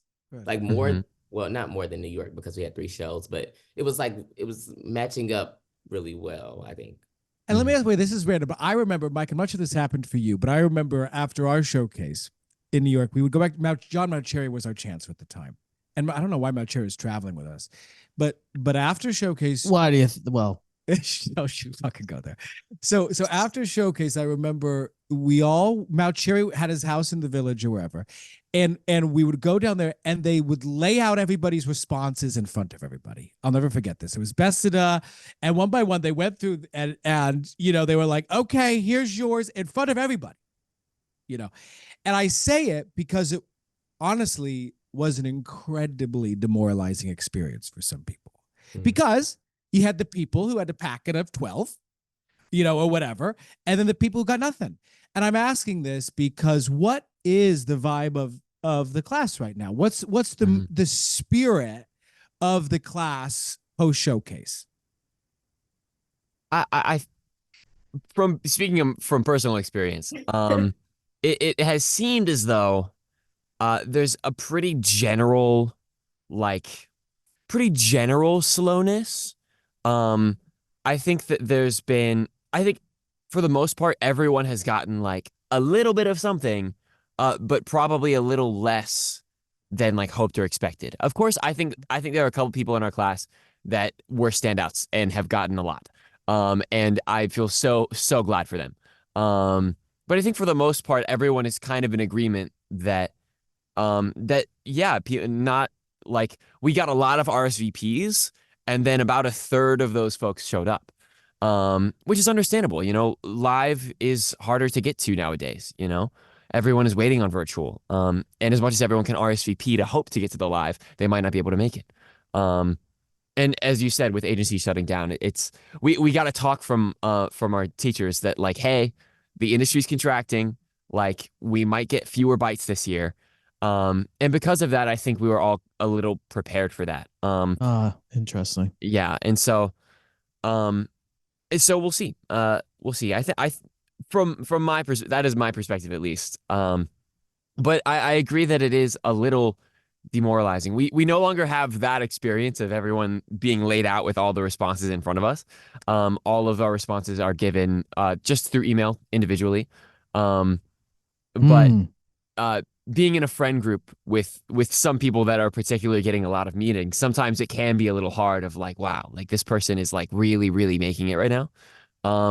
And like still trying to figure out your place, feeling a little behind. But I feel like we're in a good enough place as a class that we're for the most part here as a team. I don't know, maybe Christian and Nina Grace have different experiences. No, I definitely agree with what Hunter is saying. I think also with the new method, everybody's like keeping really a lot of the things close to their chest. Like, you know, like with that, you know, you kind of just everybody's like all out on the table with this new method. Everybody's like, oh, I don't know. You really only know unless you're in a friend group with the person what they got. Mhm. Because everybody's not they're not going around like, oh, I got this, I got this, I got this. How about you? Which is Everybody, also like an attempt to not demoralize anyone yeah, because yeah, yeah, you don't know exactly. who did or didn't, you know? Exactly. So that's kind of like a good thing about it. Like nobody's like going around like, oh, I got a bunch of things, and oh, how about you? It's like everybody seems to be like really supporting each other in that aspect.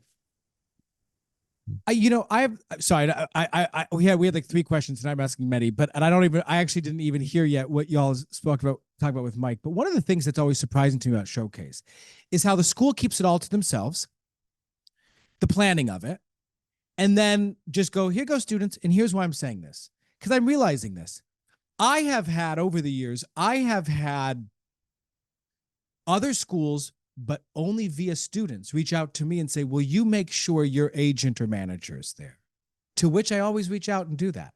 I have never had the School of the Arts reach out, anybody, students, faculty, and say, Joshua, can you make sure Clear Talent or Rashad is there? Ever. And here's why this really matters to your point, Hunter, about the live, in my opinion. Because you're right. It's saturated. We were talking with Robin not too long ago about how even Showcase has become more saturated than it was, years ago.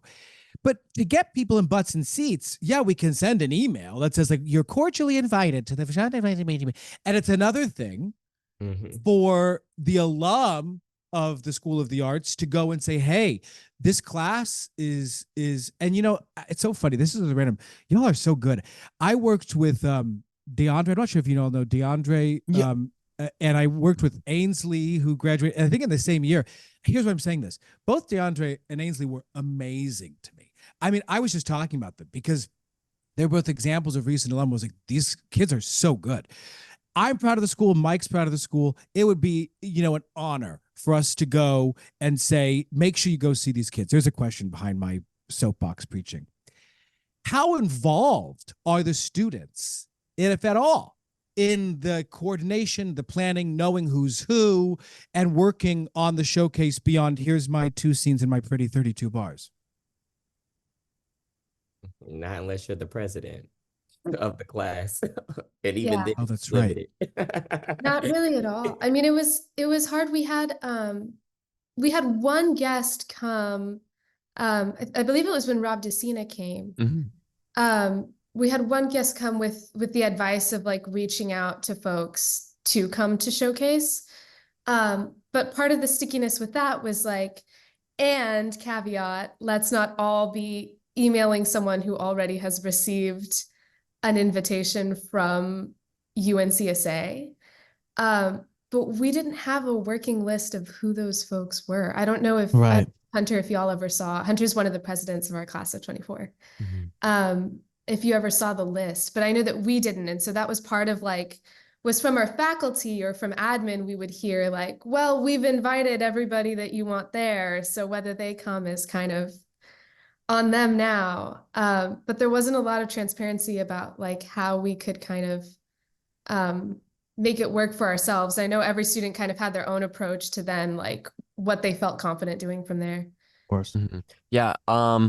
In our meetings, myself and Maya Mays were the presidents of our senior class, and we would ask for the guest list both for in our class, like over the Mhm. semester guests who would come to campus, and we'd ask for the email list of like who's coming to showcase, and we wouldn't get them. I'm like, this is y'all showcase your career. You paid to Yeah. go to this school. This is your moment to enter the industry. And by the way, in my opinion, you should still get it. You should still get the complete list with emails. I don't care what they say. They should give you all that I'll, information. I'll, I'll dig into that. I'll get that, and you could say I said it. and I will. Okay, so sorry. Go Well, ahead. yeah, yeah, Christian. Yeah. Oh no, I Well, was Hunter just was- saying that yeah. So I know a few of us. I feel like this year our class did really well, following Rob DeCina's advice, and because we couldn't get an active list of everyone that we were emailing, a lot of us went on IMDb Pro, got a huge list of emails, and just cold called, and like unaware of whether or not they were going to come already, like varying levels of like whether they're the top agent at Gersh or like a small boutique in New Jersey, just like anyone that we thought were interesting, um, and reached out. And I know personally, and I think a few others as well. I met some people at the showcase that came up and said, "Hey, like, thank you so much for inviting me." Yeah. And I like it's a nice way to at least know that right showcase isn't the end all be all, and we aren't relying on the school's resources, and like we aren't at the mercy of this like vague guest list. We can always reach out to folks and make these connections ourselves.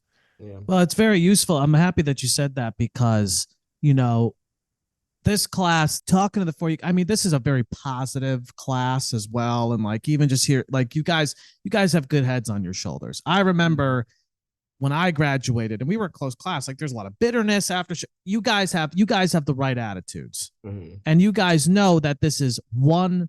And I think that there's been some perspective shift in a positive way where it really did feel like the be all and end all, like it did feel like the be all and end all. And that is, and I don't think anybody ever said that, but it did feel that way. And maybe because of like, yeah, you're entering the industry at a very difficult moment, and maybe so there was some more couching in that respect to prepare you guys for it. But you're Hunter, you're 1,000% right. I mean, it's like it's one point of thousands of other points, and so I just want to lift that up. Well, I guess that's my sort of to your point, Labad.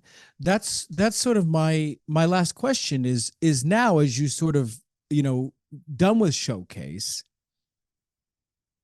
for each of you, quote unquote, what's next? In a general sense, what are your next moves here?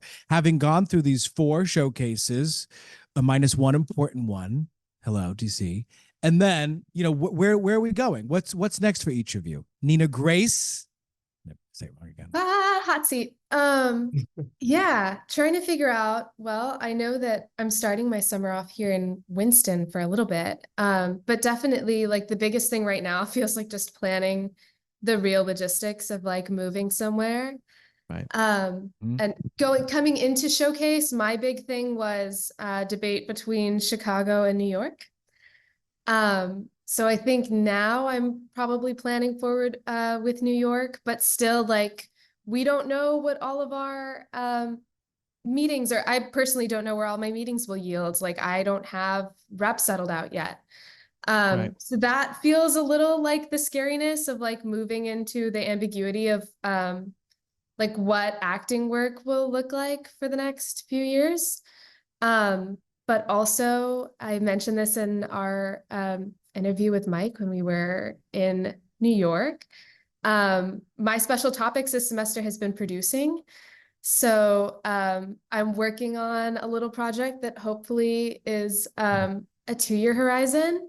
But that definitely feels like the thing to like ground myself in now of just like what work I can be making. Right. And definitely spending some time this summer figuring out like what are some smaller projects that I can get lined up in between that. I think as we come out of classes and there's more time to like settle, that feels like the thing that I want to be focused on is like, how can I get myself back to feeling like I don't need any of the other things? And like, this is the work that I know that I can make. That feels like the most immediate kind of next. Good for you. I'm sure most people don't even think that way. That background's giving center stage. Are you at center stage?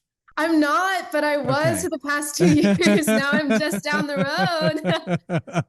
I think Christian's in center stage. Oh yeah, yeah. Well, Christian, what's your next moves now? For these showcases and where you're at, where's your head at? What's your next step? Before going into the showcase, I was leaning towards Atlanta, but since being in New York, I think I'm leaning towards New York. Just because I was just thinking of like community wise and like people that I know and people that I'm like close with from like people that have graduated previously. I think that's a great place for me to go and kind of like explore more of like who I am, I guess. So not really who I am, but like the work that I'm drawn to and things that I want to do, and also having people that I could easily collaborate with that are like that identify similar as how I identify. Sure. But I think for most importantly, I'm ready to go home so I can like start working. I need to go home. I need to work. Where are you from? I'm from Georgia, but I live in South Carolina, so it's not super far. Okay. But I realized that like one thing that I'm nervous about is leaving my family.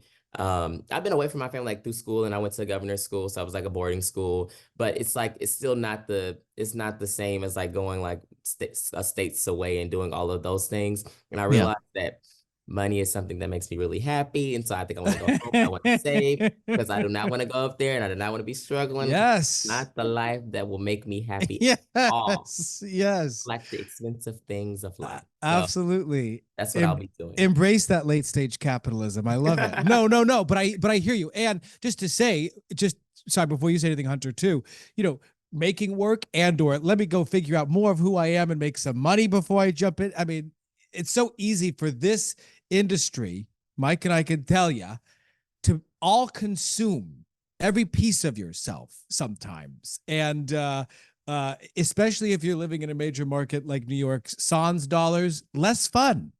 Less fun. So I totally hear that. Hunter, what about you?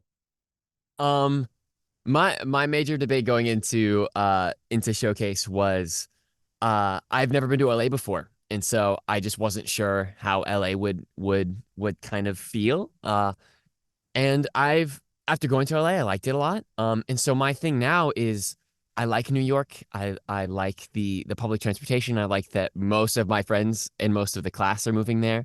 And so there's a sense of community there. But in LA, I love voiceover work and I love stunt work. And that's where those facets of like my artistic life, I think, would live. And so, yeah, debating it, I think still navigating that decision. And like Nina Grace said, like reps haven't quite settled out yet. We're like haven't signed on to anything or made any definite plans for where the industry has asked me to come. So yeah, I think I'm going to. We'll see how the next couple weeks goes with virtual and if any more meetings seek out. Right. But for now, going to go back home to right outside of Raleigh, North Carolina. That's it. Work for a little bit, and then yeah, either New York or LA, one of those. I have some voiceover stuff that I'll keep doing over the summer, and then. But yeah, this past semester has been a nonstop workhorse of creating, and so I'm holding it to myself. I'm putting it here on the podcast. On the pod, baby. On the pod. So it's published, and I can't go back now. That I need to take a break. I need like a week of not doing anything artistic, not doing any work. Longer Um, than a week, Hunter. Give yourself Okay. 2. Yes. Give yourself a month. Do it. you're speaking my language right now, Christian. Well, you know what's interesting too about the LA versus New York thing? I'm going to say something that might sound a little crazy. You know, both. I think that we say bicoastality is like some bicoastality. Help me, is that I the like word? it. No, I I'll like take that. it. But no, but we've helped people who haven't blown up do both. It's like, and I think that there is a way to do both, especially in this moment. I think that especially when you're young, you can lay seeds and you can spend 6 months there, 6 months there, 6 months there, and grow communities in both. I really do believe that that's possible. And that's the exciting thing about the moment we're in, right? And the moment we're in is that all of these rules are like, oh, you have to decide where you're going, and you have the agents is what it's like. All of these rules are really blowing up, and I know that y'all are aware of that because y'all have, you know, said as much. I've gathered, but it's like, yeah, both, baby. I think that you could do both. I think you go. I think you go. I think you go between LA and New York. Why? You don't need to wait until like, oh, I book a lead in a television show to go out wherever. I think that especially if you have, I'm rambling, but if we're talking about creating work, I think that it could be based off of projects you create. Going to LA to, spending 6 months in LA doing a short out there, coming here for 6 months doing a showcase here, like a showcase contract. I don't mean like the literal college show, but like, it's Well, to all the your rules are point, broken. to your point, we live in y'all know this better than we do. When I started at the School of the Arts, we didn't have Facebook. We literally didn't have Facebook. So you guys live in a digital moment, Right. this is no longer 1971. So to your point, you really are able to put your work out there in a much more dynamic way and build community. But you don't need preaching from us. It sounds like y'all are in solely, I love it, solely and wholly different places coming out of these few weeks with different priorities. And I don't know what to say what I love about that. I can only speak for my class. I used the word demoralized because a lot of people sort of dreams were seemingly shattered in a matter of days, and it was ridiculous because of what you're saying.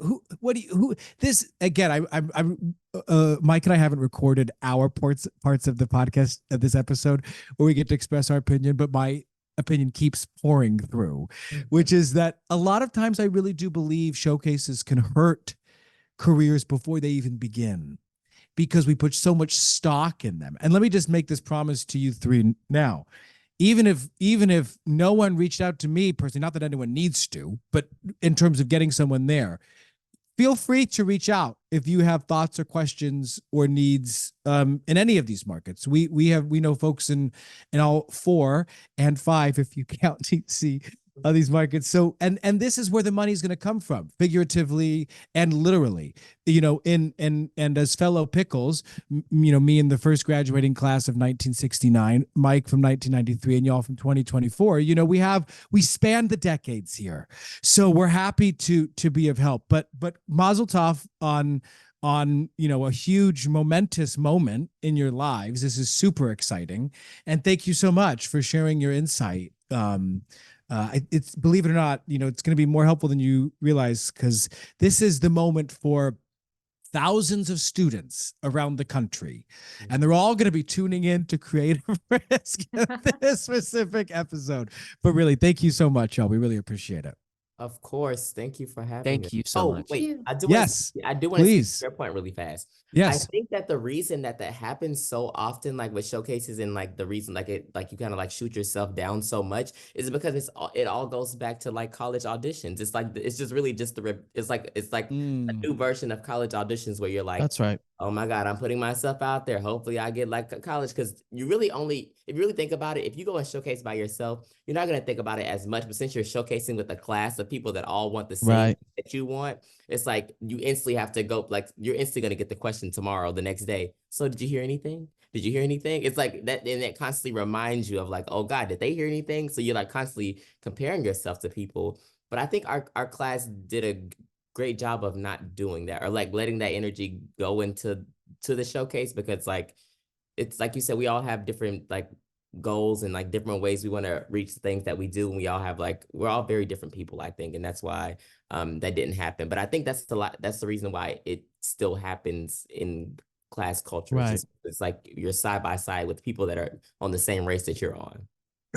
Exactly. Class culture and forever, meaning this is it's just a full-time rejection and comparison, and did you get it? And I say it because you're right. It's like beginning college auditions, then to showcase, and then forever and ever and ever and ever and ever.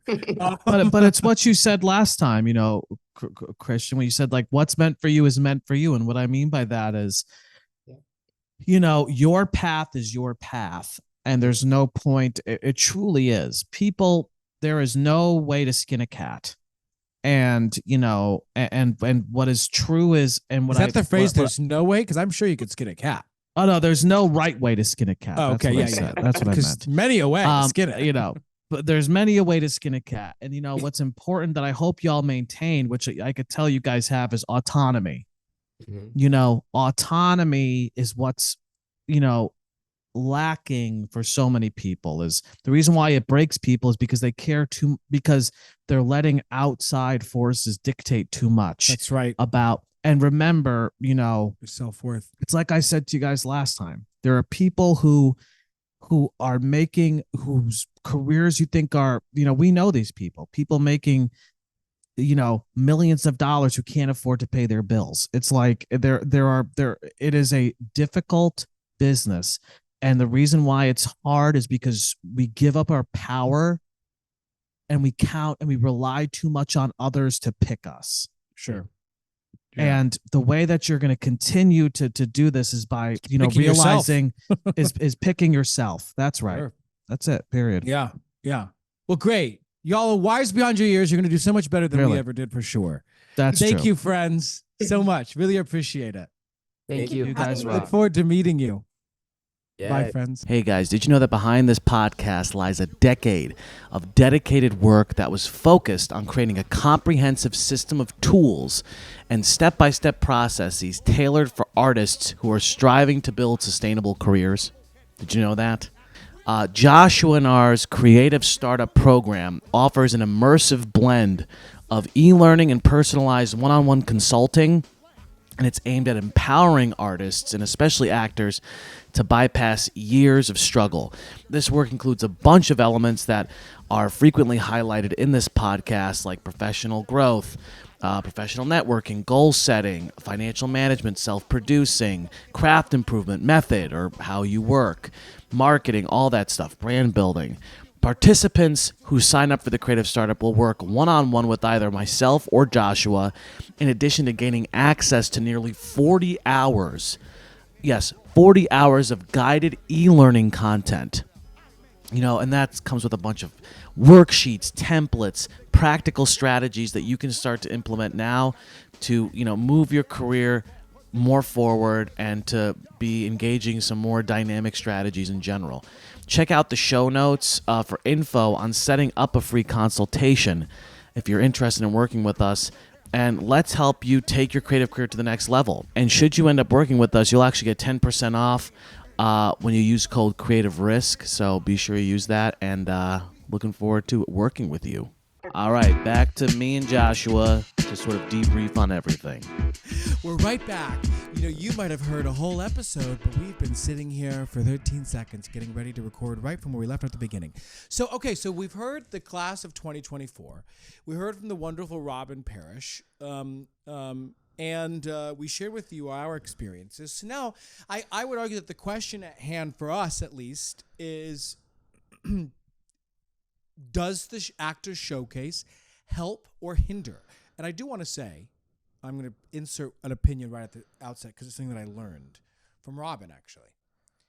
I've always felt like the showcase has been more of a hindrance than a help. I get it in a general sense that it's an introduction, but I say hindrance because I'm more speaking for the man or the woman or the person. who might not have gotten all the response in terms of how to navigate, or the people who do get all the response and are still sort of flailing. But what Robin said that I thought was, and you sort of were talking about it when you were talking about the beginning of, going to the airport and all that shit. Just a final cap, a celebration, a culmination of, That's definitely a positive. of all of the 4 years to say collectively, let's go out there and share what we've got. And I would argue the response, the perspective should hopefully be, and if we get response, amazing, and if we don't, no worries, because there's going to be so many more years to come. And in fact, what Robin, I just want to say something about Robin, 1998.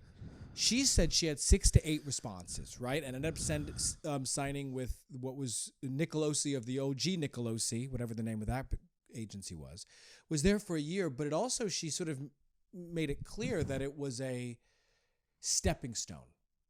It was, she spent a year with them and then moved on.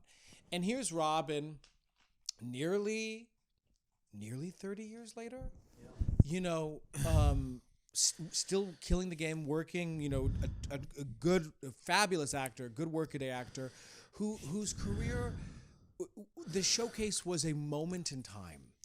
And she that was had irrelevant. the wherewithal to continue to build from there. So I just want to say, I understand the showcase as a celebration. I like that. No, and you're right. It's because to say what's positive about it is that sort of like, yes, it's the idea of it, I think, is the idea of doing a introduction of the class to the industry, I think is well intentioned, and I think is a good idea. Something like that. Something that is a here we are world. And taking pride Here's in Rose. So, anyway, He's like, faggot. yeah, I didn't say it. You said it. No, but I'm kidding. Free Palestine. Keep going. Jesus Christ. No, but I think what's interesting about it is I like that idea. I like that sentiment of it being like a hey. Now the negatives is I don't think that it still to this day. I don't think it. I think that there is a more creative way to introduce yourself to the industry than a showcase. Because some of the negatives around showcase, first off, even talking to those kids, and those kids, by the way, in that generation, we were talking about this. That generation in general is far more autonomous than we were. That's right. Or right. I mean, the ones maybe who just not graduated. you. Yes. Sure. They're far more and like less like maybe I think you're an exception to the rule, but like it's just like they had good heads on their I remember people were and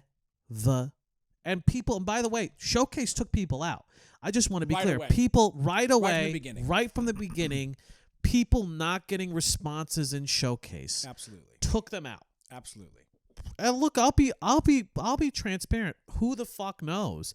If I got a bad response at a showcase, I have no idea how I would have reacted. And I don't mean this in a rude way. You're very sensitive. Yes. And you clearly had great responses, and you might not have done well with But them. who the fuck knows? But who knows exactly? So that is because basically there is whether or not it's intentional. And I think we're talking about multiple things here, but let me say this. I think that the build up to the responses you're going to get is not handled correctly, because the showcase should not be about the response. The showcase should be about the opportunity. And this is where I think that there is some misguidance around showcase. It's not about the response you get. It's about the opportunity you are given. And what you do with it. Well, this is why, you heard us earlier talking with the students about, their involvement and the information. And look, I understand why the school doesn't hand over a contact list. I do. They don't need 20-something kids reaching out to every one of their contacts. I completely understand. But here's where I also call bullshit on that. There might need to be a better system.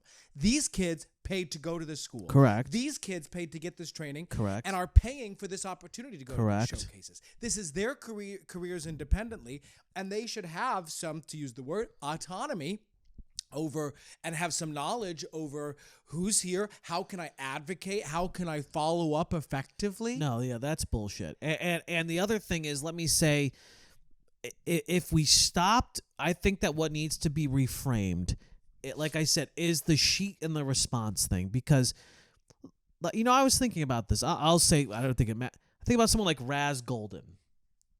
Okay? Raz is a great director who I think is going to be very big. Yeah, I like Raz a lot. And Raz is doing great. I would have bought Raz. Why aren't people like Raz being invited to showcase? Why aren't but here's what I mean by that. It's like it's so focused on the focus of it needs to shift. I'm not saying that we get rid of the response thing and like the meetings thing. I think that can be a small piece of the pie. But I think we need to reframe it and go, this is an opportunity for these kids to meet people and to meet people in the business and start to forge connections and to begin to build these because then because when I went to the showcase, nobody was there. What was interesting is really just the other day in New York at 4 p.m. At 4 p.m. no one was there. I can't believe that. Kaleri, Jensen, Davis, they were there. All three? And then Kaleri and Erica were there. Uh-huh. And then Karen Castle and Destiny Lily were there, and I think Mark Redanti was there, but that's it. That's not bad people to be there, but great people, but it was empty. But the whole house was empty. What?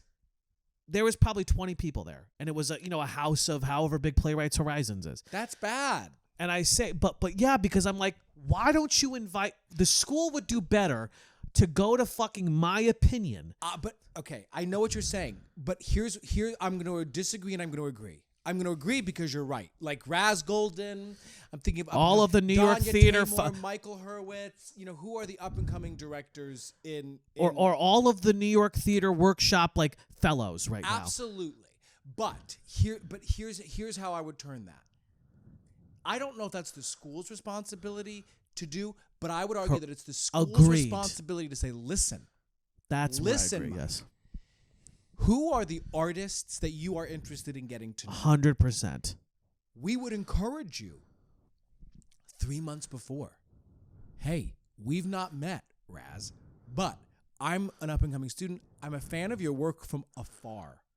Right. I would love to begin to make an introduction. And look, I'm new in the industry, and 1,000 reaching out to we would encourage you to do, kids. We would encourage you to reach out to alumni personally reach out to alumni and try and get them to call, but also maybe hop on a meeting and say, like, who are some artists you respect? Playwrights, directors, filmmakers, producers. Absolutely. And can we all work together to potentially get somebody like... Well, when you said about the empty house, that was my point. You heard me say that. Y'all heard me say this earlier to the three, Hunter, Christian, and Nina Grace, about no one reached out to me. While I agree with you, I don't think it's the school's responsibility to stay. I think the school, 100% the school's responsibility is to say, guys, here's how you're going to take the most advantage of this opportunity. Let's spend the year. Let's spend the year going, okay, let's get as many directors, producers, filmmakers. Let's get as many. Let's reach out to alum and try and get a lay of the land, because I'm in fucking bumfuck North Carolina. And by the way, this applies as well to fucking Yale School of Drama. This Juilliard. It's like those. Of course, they don't really know. They don't know. They know at the top what's going on, but they don't know grassroots what's happening in the fucking business. Well, a couple of things that you're bringing up that underline the problem. Number one, amazing that the School of the Arts is going to Chicago, Atlanta, LA, and New York, but also not. Here's why. Oh, so just wherever there's slight interest, that's the directive. Whoever kind of bites, dangerous, because this is when we go back to, like, what's our point of view, what are our goals. I also just want to say that, to your point about why they don't do that, this is why there's a cultural issue. Why? Because we're also careful. Okay. No one wants to reach out too much. Right.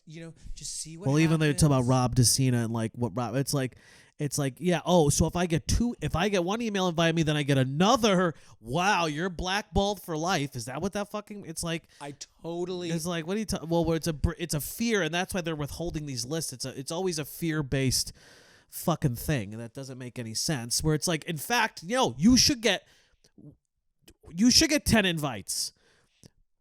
maybe then you'd actually go. If I got 10 invites, maybe I would actually, if I got 10 personal invites. Exactly. Maybe I would actually fucking go to the showcase. Or if you had a mutual connection. Again, this goes back to the alumni thing. I mean, I'll never forget, I won't say, I think it might have been Carl, but when I was in D.C. running a theater company and the school did come and do a showcase and no one engaged me, I was actually pissed. I was pissed because, I've been over backwards for that fucking school. And I'm sorry. I really do this. Yeah. I get this. The school really pisses me off sometimes. And I'm happy to talk to anybody at the school about it. They've already heard me bitching about it plenty of times. But it's because I care. I care about the school and I care about the students. And there are many of us out here on the ground who want to see them do well. And the school doesn't take advantage. And so they don't help the students take advantage. And I got to say, while I agree with you about and I said it to him, so I'm not being two-faced here, I respect that Nina, Grace, and Hunter and Christian all had these perspectives on, I want to learn more about me and make some money. I want to focus on making some work. I'm still sussing out where I want to go. That's totally right. They're kids. No, in a pejorative sense. They're just starting out. But also, what? Meaning you're starting businesses. That's what you're doing. And do you have clarity? This is for all graduates now on what you're trying to accomplish. I'm not saying everything needs to be signed, sealed, delivered today. This is exactly the trajectory of my career. But there is I get a little bit of the semblance of, we did the showcases and the responses and you heard them say it, were kind of slow. Right. Which, interesting, again, we talked about it, but the fact that A3 and KMR both shut down. Oh, it's because of a major industry retraction right now. Absolutely. So that's not anyone's fault, but then there is a question about preparation. That's right. And yeah. and again, to sort of full circle here in terms of the thesis question, do showcases help or hinder? I am going to say, while emotionally, there might be some help there to celebrate and cap it all off, I ultimately do believe that the senior showcase is more of a hindrance than a help to most actors when we are considering how they are going to make a professional entry. Well, let me give you an example of, first off, by the way, where you and I are in agreement, I don't think these kids are any more prepared than we were in terms of what to do next. Right. But I think, and this is a generational thing, I think they have better heads on their shoulders than I think I did. I agree. But so I think that they're more prepared in that sense. But in terms of strategies or things to consider, no, I don't think I think that they're obviously, more of an emphasis on self-producing. I think they have a little more wherewithal. But that's, the school does not say, hey, they don't prepare you for after showcase. What are some strategies you can take? Whatever, because when we talk about what help or hinders, what I think is, first off, I really do believe that the problem, the sentiment is correct, which is, let's go to these markets and showcase ourselves. That's great. Let me give you some other forms that might look like. And I would argue might be even more coming up radical, doing a show. Doing a fucking real show. Producing a show. Exactly. Instead of funding, what if you funded some self-produced projects instead, and these kids everyone gets $1,500. I mean, that's a lot of money. But everyone gets $1,500. $1,000. What are you going to do with it? And it has to be related to self-producing.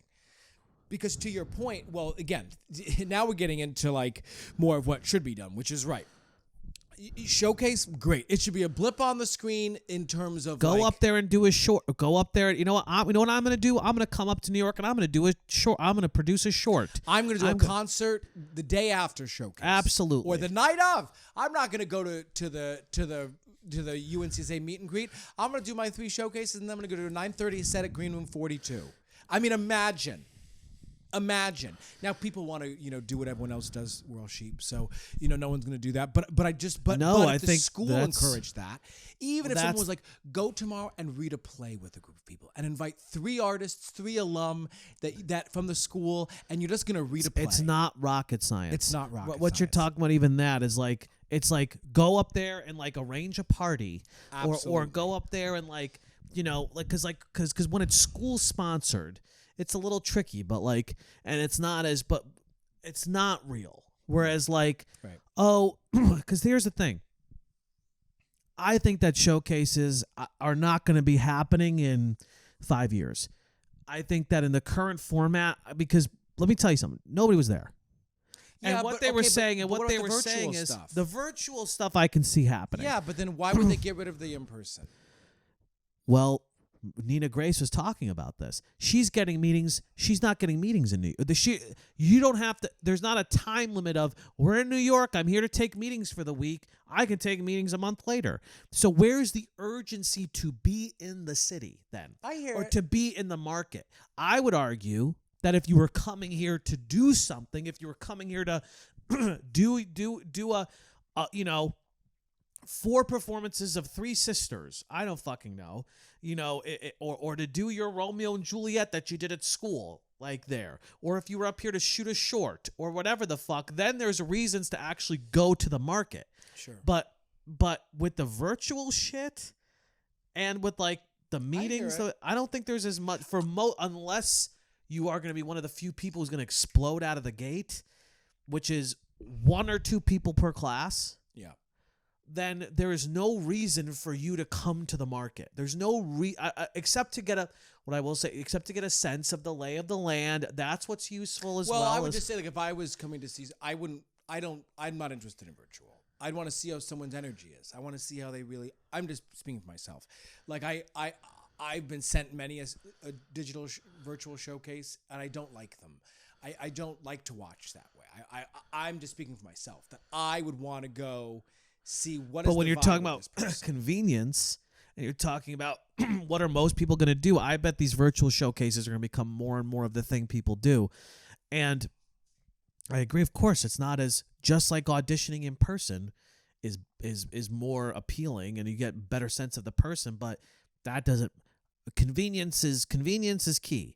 So it's like, I guess what I'm saying is, if that people are going to continue to come to these markets, go with something that will help totally you agree with build that. relationships or a project, or and just to be clear, whether it's what I appreciated about what Christian Brown was saying, Brown's his last name, right? I think so, yeah. About like, I gotta go make some money. Like, yeah, what's gonna, again, just like any business would, what do you need to kick this off effectively, as opposed to twiddling my thumbs and, okay, now that showcase is done, I hope something pans out. Like they should be given a list of, I think, like, and listen, maybe we volunteer this list. They should be given a list of fucking 30. Here's 30 things you could do your showcase week. Here's 30 things you could do. Well, yes, that, and just to say, talk about the showcase class, leading up to, what are the things for a year We'll talk a in bit about advance? that. Well, we'll talk a bit about that. What are some of the things you can do leading up to a showcase? Well, again, I think it goes the top of senior year. I do. This is why I was saying the Atlanta, Chicago, LA, New York. Oh, well, to see. No. Well, wait a second. What are my interests? What's my point of view as an artist? Where do I think I might make some headway? And what are my goals there? So much of it is based, which is sad, is so much of it is based off of the responses Outside I get. validation. I pick Right. you, but is that even right? In fact, combo for another time too. But I know plenty of actors who sign with huge reps right out of school, and then they go nowhere because they need something more developed. That was me. Yes. That was Yes. that's what happened. That's exactly what happened to me. Is I signed with 2 very big offices that I was not prepared for. And not even your fault prepared for because they're only going to send you out for series regular Exactly. recurring guests, and you needed co-stars. Exactly. So I think getting clear, setting goals, and then subsequently, even just talk relationship wise. Okay, well, let me start to target here. Let me start to go. Who am I? Who might be interested in me, and how can I begin to make introductions? Oh, this person came to school. Should I follow up myself rather than just waiting until the very end? Right. Similarly, who are alumni playing the same game I'm interested in? How can I? If someone reached out to me and said, especially from the School of the Arts, and said, listen, I don't want to make too much of an ask, but I would love some sort of mentorship. Would you So be willing easy. to be just a touchstone for me? Please, I love it. Absolutely, hands down. How many people in our circles would do that? Many. So who are alum playing the same game that, let me start to bridge a gap there, right? So that can be happening day one. Also, I would argue, like I said, who are most people most people who live in New York don't know, I've never seen, who want to do theater, who want to do I want to do new plays. I've never seen something at fucking Clubbed Thumb. Sure. Have never, and why do I say this? Is because the other unique opportunity is I should spend that year going, okay, agents and casting, easy. Who casts this? Who casts that?